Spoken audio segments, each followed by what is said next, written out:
সকাল থেকে ভালো লাগছে না বলায় সন্ধ্যাবেলায় আমার রুমমেট হঠাৎ বলল, চল তোকে নিয়ে আজ একটা জায়গা থেকে ঘুরিয়ে আনবো। আমি ওকে রীতিমতো বকাঝকাই করছিলাম, কারণ লুনার নিউ ইয়ারের জন্য ভিয়েতনামের সব কিছুই বন্ধ। সবজির দোকান থেকে শুরু করে মুদির দোকান সবই বন্ধ। কিন্তু একবারও ভাবতেও পারিনি আমি যে এই জায়গাটায় যাওয়ার পর এক নিমেষে আমার মন এত ভালো হয়ে যাবে।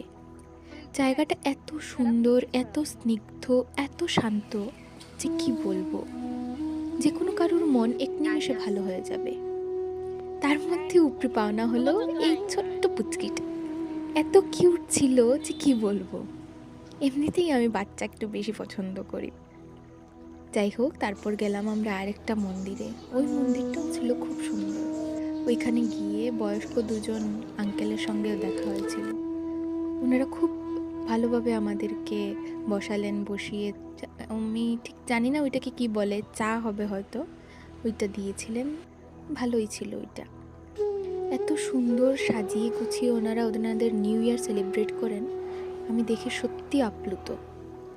Happy new year, happy lunar new year to all. সবার নতুন বছর ভালো কাটুক, আনন্দে কাটুক।